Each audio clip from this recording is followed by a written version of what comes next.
Welcome to Mommy's on a Call, your sacred space to laugh, learn, and feel like a real grown-up human for a hot minute. I'm Stephanie Uchima Carney, a mom of 3 under 6, serial entrepreneur, business strategist, and donut connoisseur, just trying to get through the day one cold cup of coffee at a time. I believe that with more intention, a positive mindset, and self-care, it is possible to thrive in motherhood, business, and life. My mission is to uncover the daily rituals, life lessons, real-life tactics, and favorite tools to inspire and empower you, mommy, to get the most out of life every single unpredictable day.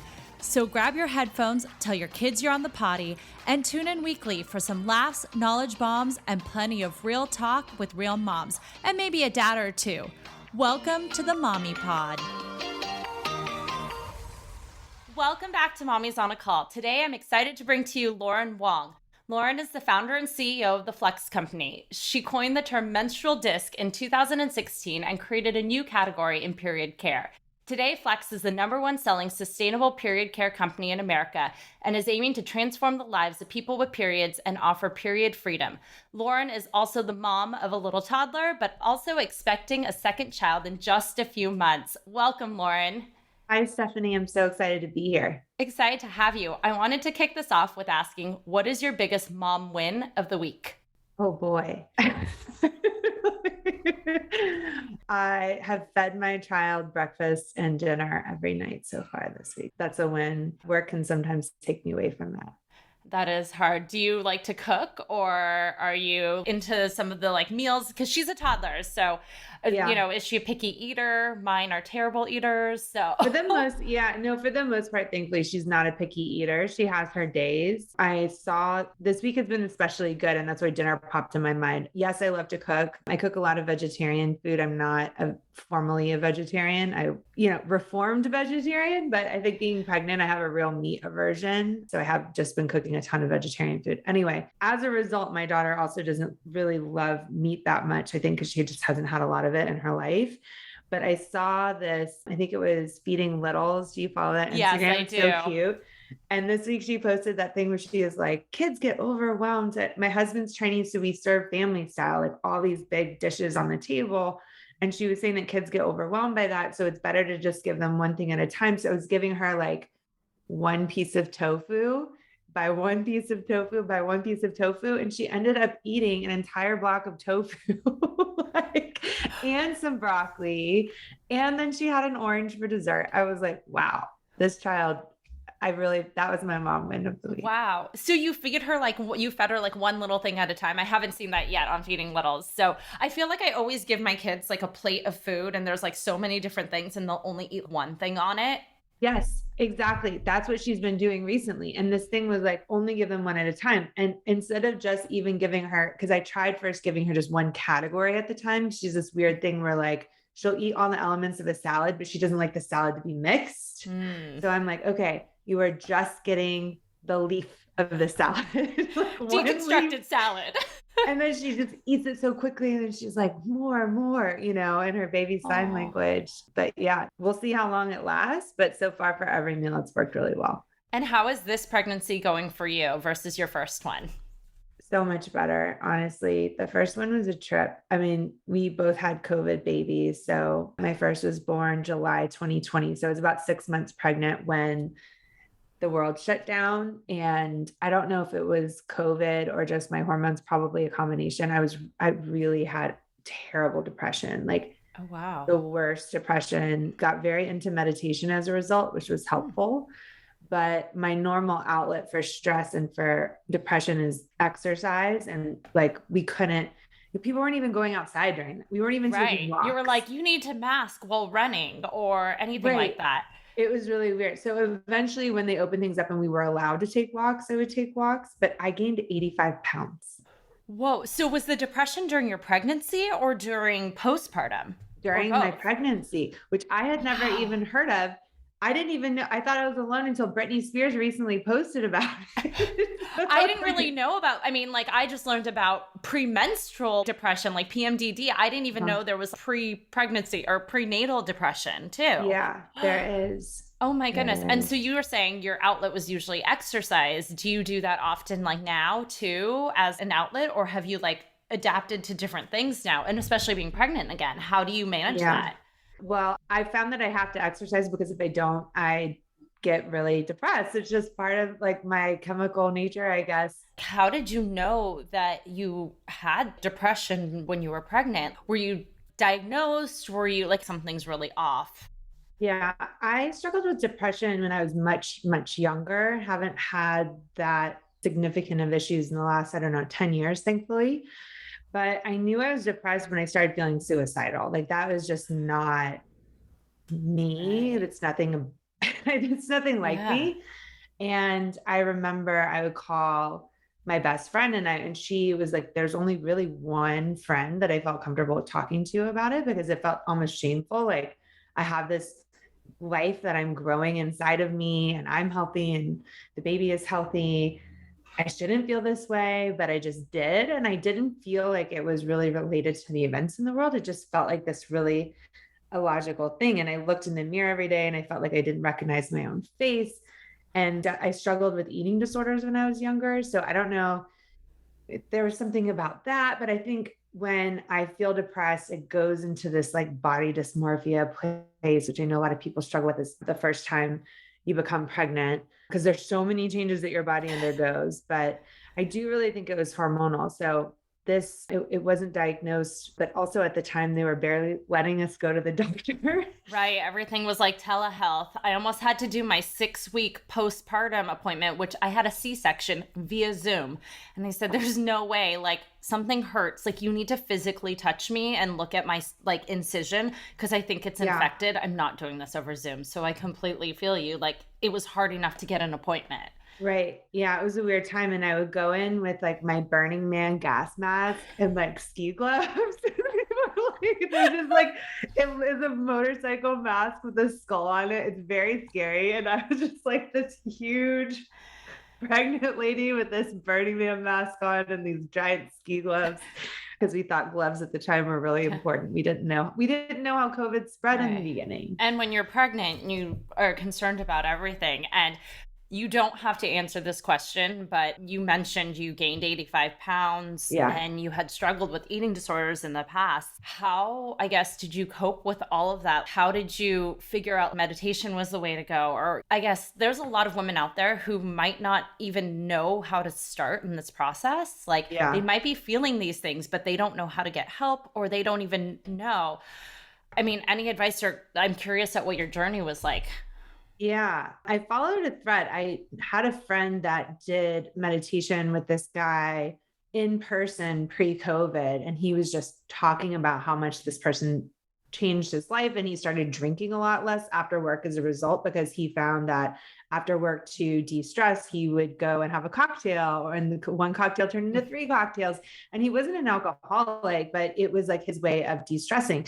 I related a lot to that because I enjoy having a drink at the end of the day after work, especially after a really hard day. I love a glass of wine.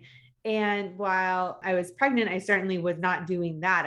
I had no outlet. I went from having like something that I did as a ritual to having nothing. And for some reason it triggered in my mind like, oh yeah, like my friend was talking about this.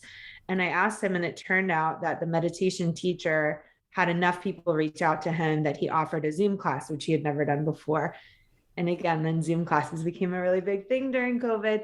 But I decided it was worth a shot. And I remember the first couple of classes when we would meditate, I would just like cry and cry. And it just like, it moved something inside of me. So I felt like I went kind of being lost in this sea and this like wave of emotion after emotion and kind of having nowhere to grasp and nothing to hold on to at least having a ritual, and that ritual became kind of like a stable force in my life, and I could kind of just then put one foot in front of the other. But I really felt in that pregnancy that I like the old me died, and I Mhm. think part of what was so sad is I was grieving like, oh, I'm never gonna be myself again, like this old me is gone forever. But then after the baby came and I was so worried about postpartum, Yeah. being that depressed, I was like, oh no, I'm gonna have horrible postpartum too. But in a lot of ways, I felt like I was reborn, and it wasn't instantly. It was over the course of a year. I slowly crawled my way out of it. And I slowly found my way back to myself. And then I realized I'm not a new me. I'm the same me. I'm just like this A more better amazing, version, awesome, a a new better version. improved. Like Totally. it's Lauren 2.0 or 3.0. Right. Well, I actually had a couple questions on that. So one, you said, you were afraid of postpartum depression. Besides meditation, was that the thing you relied on to make sure that you didn't go into postpartum? Or like, how did you prevent yourself? And then going into this pregnancy also, knowing you had prenatal depression, what have you been doing to make sure that, you check the boxes on like, okay, I'm okay today? Any sort of other things, or has it just been meditation? Yeah, I think everyone has to find their own thing. Like whatever it is for you is like what you got to do. So finding some kind of ritual, asking for help, telling people in your life what you're going through. For me, it was one friend and my husband, and that was it. And I would tell my friend even more than I would tell my husband. But my husband really encouraged me, and thankfully, like we can afford to do this, to re-engage with the therapist. And I did that. I like reached out to my old therapist who I hadn't talked to in years, started working with him again. I also engaged with the coach who is an integrative coach, who is a woman who really helps women go through different types of life phases. So for me, I wanted both of those resources. And again, like I'm privileged enough to be able to afford those things, but there's lots of different, more affordable, like ways to get that type of support. But for me, that was what I did, the therapist and the coach, and having like that accountability and those check-ins with people allowed me, it kind of forced me to take time for myself when I was so busy with the baby and so busy running a company and going back to work. That helped me find my way through. And then I think on the personal side, I couldn't go right back to exercise right away because of my stitches didn't heal properly and like all this other stuff. But eventually, when I could, I started taking small baby steps, taking walks. And then that turned into going to the gym. And then that turned into running and going to the gym or hiking. And I just found that if I told my husband 20 minutes a day, like give me 20 minutes a day. And that 20 minutes started with my meditation. And some days I didn't feel like meditating and I just sat there for 20 minutes. And then I said, okay, I need an hour every day. And no matter what, I always took that hour and I'd force myself to do whatever I wanted in that hour, but no matter what, it was sacred and it was mine. And that is how I got back into exercise. And I lost the 85 pounds, but it wasn't about like just losing weight. I did it because it made me mentally feel so much better. That's incredible. And by the way, major props for asking and for setting that boundary of having an hour in a day, because I know that's a problem. Like a lot of moms, it's hard for us. Like, you're working, you're doing all these things, and to take that time for yourself. I hate the term self-care. I don't really use it anymore, but to acknowledge that you needed to focus on your mental health is amazing. So what does your ritual look like on the day to day now? And like, do you do this in the morning? Like, how do you set up your day to make sure you have that sacred space for that ritual? And then where's your kid during that time? Yeah, that's that's $1 million question. Well, I think for working moms or for stay-at-home moms, finding the same time every day is absolutely critical because you have the rest of your day full of other stuff that's going to get in the way of that time. And I also found it was easier for me to ask my partner, hey, this is the time every day that is my time. And this is your time to be with the baby. And for us, that was the morning. No matter what in the morning, like we know what time he has to start work. We know what time I have to start work. We know what time roughly the baby wakes up. And it just meant that we went to bed earlier every night and we started our day earlier every day. And then for me, no matter what, it's the same hour every day. I can fill that with whatever I want. And how are you preparing for baby number two? Because this changes a lot. It's more of a divide and conquer. It's like you take one kid, I have the other. What does your current childcare setup look like? And how are you able to have the space to work? And like, what is your roles that you and your partner play? Yeah. Well, interestingly, my partner and I had very different views on hiring people to help us do things before the baby came. So he was very opposed to having anyone come and help us clean the house for like deep cleaning, even opposed to anyone helping really anything except for, he's like very handy. He can fix a lot of things himself. So before the baby came, we had many, many conversations about mental load and grocery ordering, Amazon ordering, which then turned into, all right, like we've made the life decisions that we've made. Like we both want to work. I want to have this type of job. You want to have that type of job. And what does that then look like for our family? And how are we splitting up the responsibilities? And he decided to, and he was able to change his work schedule so that he takes Mondays off for the most part to be with our daughter. And then on the other weekdays, we have a nanny. When she is old enough, we'll put her into school. But right now, she has a nanny. And again, that's very privileged. It's what we can afford to do. But we made that conscious decision, and I made the conscious decision that for me, I wanted to run this company and be the CEO of this company and spend that time. And therefore, something had to give. I can't be like the full-time mom and everything else. That is going to continue. I think once the second baby is born, we'll wait 3 months until they can get most of their vaccinations. And then we'll put our other daughter in school and we'll keep the same nanny for the second baby. But it also meant that, we got a house cleaner to come once a week now, which has made a huge difference for me because then I'm not feeling stressed out about the linens and the dirty, like the shower. And I don't know. I'm like, my family is German, so I'm like a clean freak. I really like things to be clean. But it makes me more productive at work and it makes me a better mom because it means that I have fun and enjoy cooking dinner for my daughter every night. Well, so I wanted to switch gears a little bit, talk about that. So you had a company, you were the CEO, you were the founder before you were mom. Yes. So how did that transition go? A lot of us, we have all these ambitions. I know you were in Y Combinator back in 2016 and, you had this successful marketing career. You started this company, and I won't really go into the nitty gritty of starting the company, but then you find out you're pregnant and you're going to become a mom. And I know you just said things changed for you a lot. You're not the same you, but you are just like a better version. So walk me through how you felt. What decisions did you have to make sure that when you had your kid, were you like, I do want to go back to work? Or were you like, oh no, questioning things, So a lot of moms either become a mom and then start a different type of company because their entire life shifts, but you kept the same company and you built it even bigger. Yes. So how did you do that as a new mom? Yeah. Well, I appreciate the question. I think the most important thing for me was giving myself permission to figure things out as I went, and knowing that however I felt before having a child might feel very differently after having a child. Similar to starting a company, I felt very strongly before starting the company that I would always want to be the CEO and I wouldn't want to hire an outside person. Other people start a company knowing they don't want to be a CEO moving forward.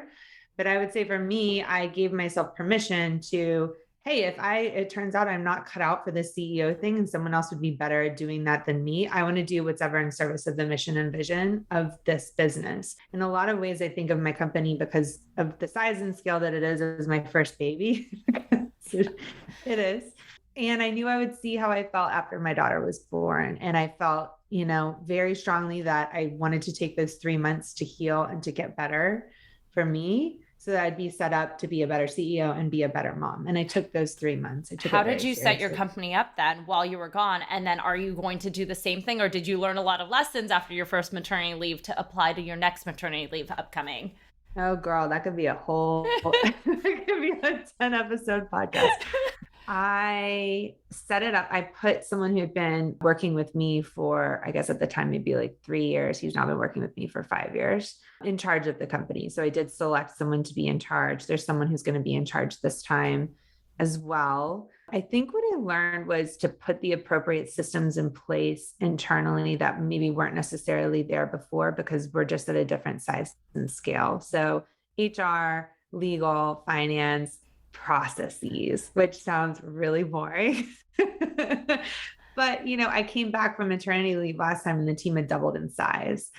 And I'm like, whoa, okay. That's incredible because some people leave and, they're getting emails where they're laying in the hospital bed, like in labor. I think, our mutual friend, Jessie Draper, I remember her saying she was literally answering emails in a hospital bed. And so it's interesting to hear you were able to step away and then come back and your company's like doubled. Yeah, I thankfully have some really amazing people that work for me and with me. But yeah, I think it was important for me to take that time. And this time I'm looking at the mistakes that I think I made that were controllable in terms of like systems and processes, have all those in place, like up and running, not right before I go on leave, but starting in January, going on leave in August, September. But yeah, I think knowing that, like, having that coach and therapist also in place was really integral to me having clarity to understand what I wanted to do at the time I was coming back to the office. And having that ritual every morning of exercise has helped me during this pregnancy, helped me like postpartum, but I've just kept it up and I don't exercise at the same intensity that I did before, but it's helped keep me very clear and centered and grounded to make the decisions I need to make between now and my leave again. That's great. So now I want to switch gears and talk a little bit about your company because it pertains to basically the moms who listen to this podcast, which is all on menstrual health. And you developed this menstrual disc, which is incredible. Tell me about your story on just how did you end up here? Why periods? And what are some of the things we should be looking out for right now? Like, why is this such an important topic? Most people aren't, I would say actually from the time that it changed, a lot more people are aware that there's many options for a period, that there's more options for periods. In 2015, it was really tampons or pads. Cups weren't really a known thing, although cups were invented in the 1930s. Tampons were invented in the 1920s. Pads with adhesive not too long after that. We have been using these products that our grandmothers have used. If you look at every other product category in the world, there's been so much innovation. Like so many, I can't think of the same thing. Maybe we're all wearing clothes. Like our grandmothers also wore clothes, not the same style, but I was getting infections for 15 years. I was getting yeast infections and BV following every period. I would get a yeast infection and I very frequently got BV. And I learned that, which means you were probably taking a ton of antibiotics too. Taking so much medicine. I was spending close to $100 a month for like all the different Vagisil products. Oh. And that's just uncomfortable, ruins your gut health, like all sorts of things. Yeah, it wasn't fun. And I had tried everything, that's when I first became a vegetarian in my early 20s. Started drinking kombucha, switched to like all clean, natural cleaning products and soaps and everything. Nothing worked for my yeast infections, but I learned that they were being caused from my tampons and pads from a nurse practitioner. And it kind of sent me on this multi-year quest to try different period products. I had tried a menstrual cup. I found it to be really uncomfortable and painful. And again, this is back in 2015. There's one brand of menstrual cup in the US. We now sell more products than they do, which is kind of crazy. I might have tried theirs and I could not fit it. They're really difficult. They're like hard. And there's a learning curve. They hurt. They're not the easiest. Yeah. And, the menstrual disc is a concept that I think is very interesting because you can wear it for 12 hours. We're the only company that makes both disposable and reusable discs because we have the patent. And as you said, I coined the term. So disposable discs, you can wear for up to 12 hours and then you can dispose of it at the end of the day. A lot of people do it in the shower, but you can change it in public. You don't have to worry about taking out and rinsing it and putting it back in. However, if you are, working from home or you're a stay-at-home mom and you want a fully reusable product, we also have a fully reusable menstrual disc. And people love discs because it doesn't sit inside of your vaginal canal like a tampon or a cup. And so you really can't feel it, which sounds like voodoo. You're like, I can feel everything in my vagina, Lauren. I know, but I promise this one, it's like magic. You shouldn't be able to feel it. If it's in properly, you can't feel it. I think my biggest fear is attempting to take it out. Like, what's that? I think my biggest fear is attempting to take it out. Yeah, I know. Taking it out is something that people get freaked out by. But I say when you're learning how to use it, do it in the shower. That's when I changed mine. There's a learning curve for it, the same way as there is for using a tampon or a pad. We just don't remember what that learning curve is like because we've been using them for so long. So why is it, I guess, safer, like cleaner, healthier?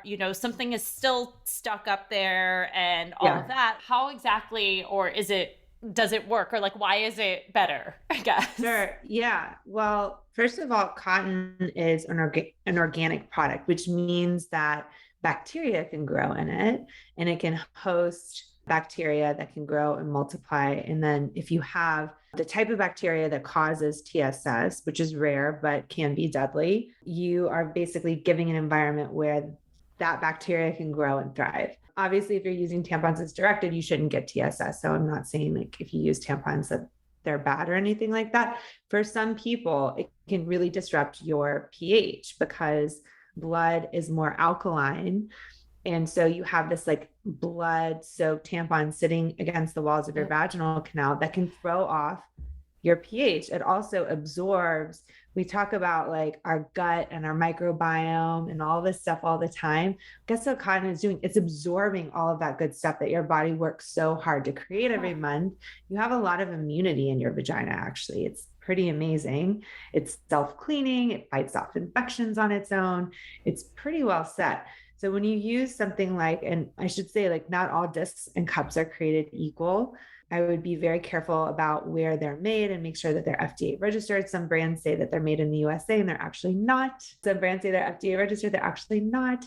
So just be thoughtful and careful about, especially a smaller brand, and you don't need to buy a flex product. But I think just knowing where your products come from is really important. Similar to if I were buying a tampon, I would buy a really big brand. I would buy like the biggest brand that there is, because those manufacturers are well known. They're making millions of products and they probably have very safe standards. Our products are made in Canada or in California. I did that on purpose. I wanted to be able to see the facility, see the clean room, know the people, know exactly how it's run. We have transparency throughout our entire supply chain, and our products are made out of 100% medical grade body safe materials. They undergo very rigorous testing, and we use the same materials that are used in all different types of medical devices. So it's not just being used on our specific product, which is like, is that really safe? Or yeah, because if you not? think It's about it, like, you're like, I'm putting that in for like 12 hours, sitting in there. Is it releasing chemicals? Is it that? Exactly.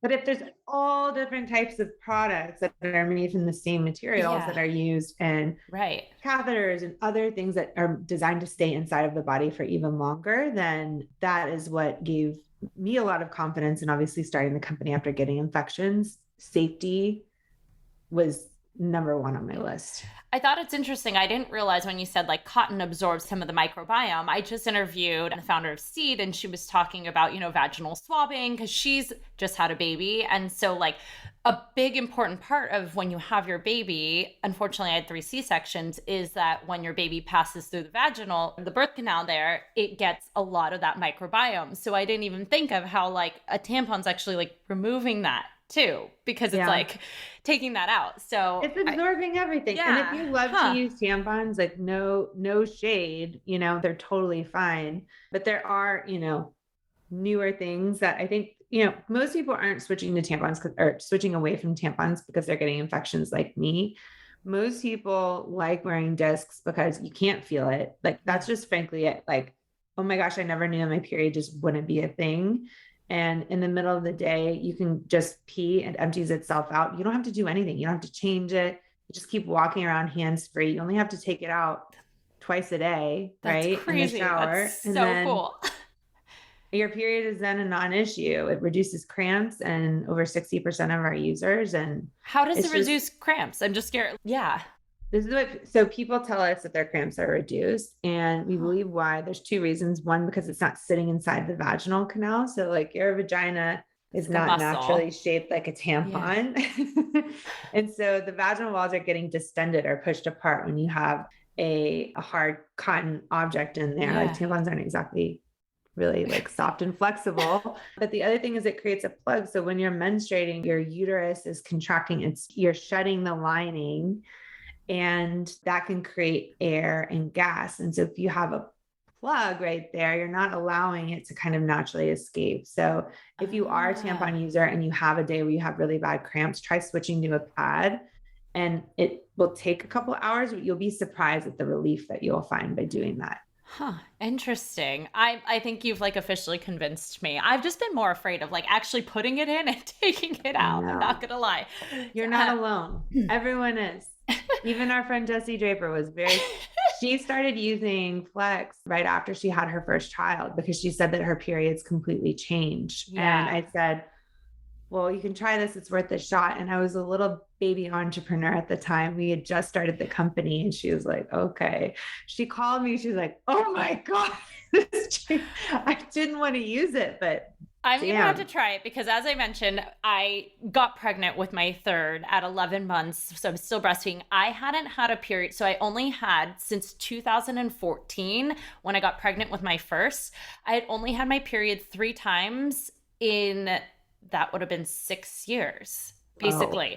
So I didn't know what a period was. So when I finally got it back after the third kid, just in 2021, so actually I almost went 7 years with only 3 periods, it was like being a teenager again. It yeah. was unreal, terrible, like leaking through ultras in maybe 30 minutes. Like I didn't Yeah. even understand this. So I tried the cup, but it was too hard, like all of this stuff. Yeah. And then I got 2 yeast infections. So I think you sold me on doing this for my own personal health and holistic side too.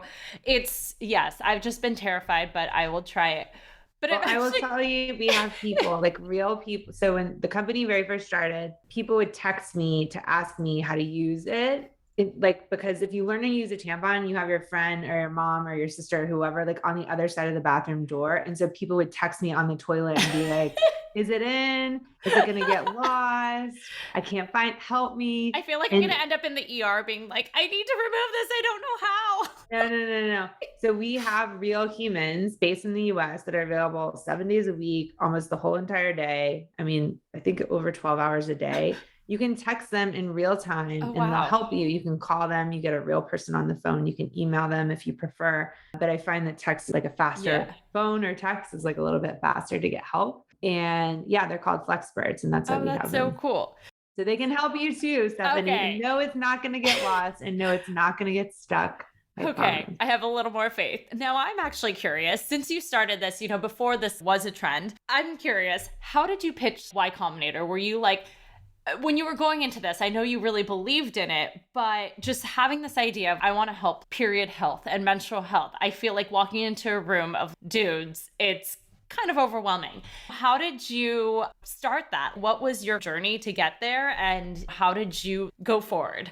Because there are women out there who might have ideas or even moms who are like, I want to start this, but then I don't know if anyone wants to talk about this. No one talks about their periods. At least they didn't about 6 to 7 years ago. Yeah, they did not 6 to 7 years ago. I had Google alerts set up and the only things that showed up were like people getting their doctoral thesis or something from like a women's college. No one was talking the word period. And Cosmo had an editorial rule where they weren't even allowed to write about periods at Cosmo. Yes. Oh, wow. Believe it or not. That. Y Combinator is really special in that they were the very, very first check that we received. And I had self-funded and got the company as far as I could until I was pretty much out of money. And I personally almost went bankrupt, but that's a longer story. But they were really special in that they understood that this is a really big problem and it was a really interesting business opportunity. Any investor like that's a venture investor wants to know that what you're building could be, is a multi-billion-dollar market that you're looking to disrupt, that there's real innovation and that you're the right person to do it. And in short form, that's what they're looking for. For other investors post Y Combinator, and I think once I had the Y Combinator kind of stamp of approval, it opened up a ton of different doors for me and for the company. And they're incredible for that. But there were a lot of people who had said no to me, and I've gotten thousands, maybe 1,000 no's, but several hundred at least. And I learned that when in any sales deal, even if you're I don't know, you have a B2B SaaS company, it doesn't matter what the application is, whether you're trying to sell a venture investor or you're trying to sell software to the head of HR, you got to get people nodding. You walk in the room, you got to get them nodding. If you walk in a room full of people who don't have periods and you start talking about periods, their eyes glaze over. They can't relate to it. And not only that, but they're probably like, ew. but whatever. They don't have They a don't problem really with, want to touch and feel the product. yeah, they're not like that interested. So I had to find a way to get them nodding. Yeah. And I found this tactic where like our product, so you can use our product during sex to have mess-free oral or penetrative sex. So it helps block odor. And I know that this is one of the benefits of the menstrual disc. So I, after hearing so many no's, started asking men, do you enjoy, male investors, do you enjoy having sex with women? Has any woman ever rejected you because she was on her period? Nods, all crossed. No one has, any heterosexual man has never said no to that question. They're all like, oh yeah. And then instantly I have a product that solves that. And I'm like, really? Oh my God, that's and genius. Then you're like, oh, and the space hasn't been innovated in over 100 years. Wow. And it's a multi-billion-dollar market. And then you're on your roll, right? And all they're thinking of is like, wow, this can help me have sex anytime. Right. Yeah. So you just got to find like whatever that is, and who, just knowing your target audience and being empathetic to them and not going in from a place of judgment. Like, gosh, these men think periods are gross. They're not woke, or like whatever. Like, got to get over myself. Like, they're looking for a great business opportunity. I need to be able to show them that this is something for them. And this is all I got. That is amazing. And so I'm going to rewind. And I know we don't have to talk about it because you said it's going to be a long story, but how did you self-fund this? And were you still working at the time when you joined? Like, even, I mean, to this day, to any entrepreneur, like any mom looking to maybe start a business, they're like, well, how am I going to fund this? Or they do have a career. Do you do a side hustle? So what did that look like for you? Luckily, you didn't have a family yet, so you weren't fully responsible for a little human, but how did you go about funding this? Because R&D is also a big thing. Like, this isn't a little product. It requires capital. It definitely required more capital than I had given credence to. And had I realized what I actually needed at the time, I probably never would have gotten it off the ground. But I was very passionate about it. I was really terrified of failure. I think like a lot of people are. And I think I was always waiting for that perfect moment to know when to start it or when to quit my job. And I would tell everyone about my idea, and people were really encouraging. And then I would hit roadblock after roadblock, and then finally decided to shelve the idea. But I eventually got the courage to start the company. Someone had asked me to be the CEO of a company he was starting, and he knew about my idea for Flex. And I think it took that as like the 10th person to be like, yes, you can do it, to finally say, you know what, no, I'm going to do this. And I did start it as a side hustle. And then I found that work was my job was so demanding. My full-time job was so demanding. And I felt if I really wanted to give this thing a shot, I needed to go for it all the way. And I quit my full-time job. I cashed out my 401k, which I had started working at IBM when I was 19. 10 out of 10 don't recommend cashing out your 401k. I don't know. Maybe if you have a terminal illness and you really need it. I don't know. But it was a bad decision. The woman on the other line of Vanguard was like begging me not to do. She's like, please don't do this.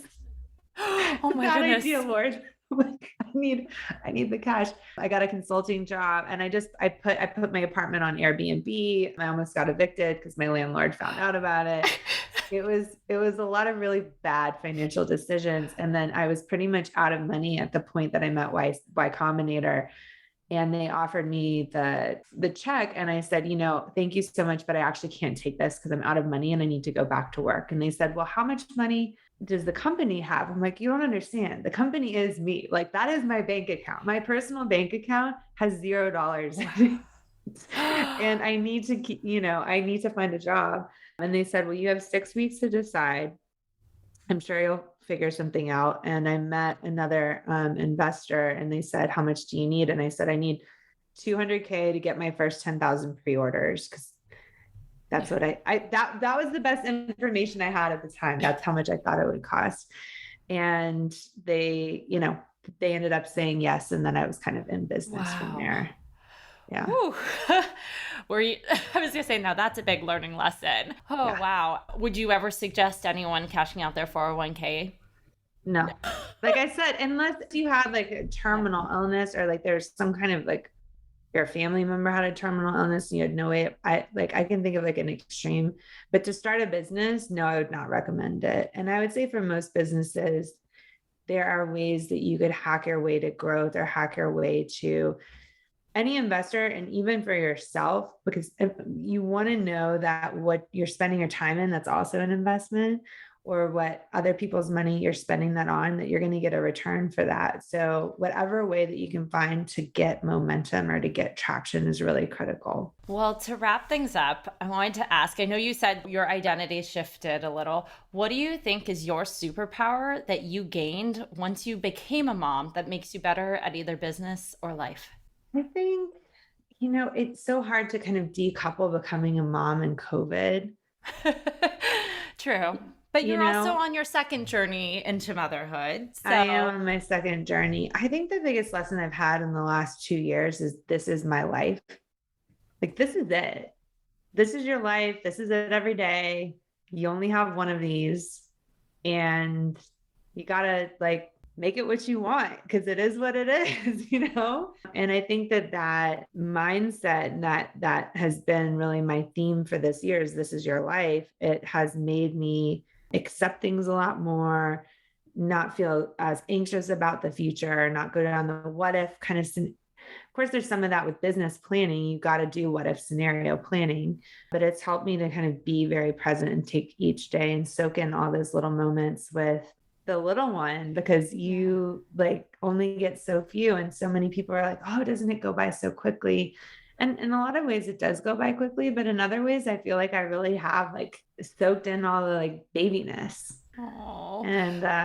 And I hope that I can do that with the other memories in my life as well. Yeah, well, you're going to have a new baby to soak that in, and maybe more in the future. You never know. I mean, I don't You get the baby fever. You get in the first 8 weeks and you're like, oh my goodness, what did I get myself into? And then it passes and you're like, I want to hold, like mine's 27 months and I look at her and she's a little human and I'm like, I just want to hold a baby again. And my husband's like, hold one of our friends' babies. Thank you. We're done.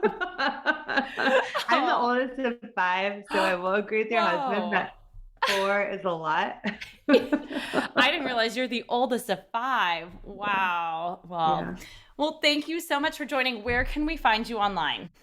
Yeah, you can find us on Instagram, Twitter, Facebook, if you use Facebook, at Flex. It's just FLEX. And you can find my Instagram handle there. And you can find us on TikTok, Weird Flex, but okay. I love it. Thank you so much for joining today. Thank you so much, Stephanie. Thank you so much for listening to this episode of Mommy's on a Call. Your support means the absolute world to me. You can find the show notes for this episode and other goodies over at mommysonacall.com. And if you enjoyed this episode or have gotten value from the podcast, I would be so grateful if you could head on over to Apple Podcasts and leave a rating and review so that we can reach and empower more moms all over the world together. Thank you so much again, Mommy Pod, and I will see you here next time.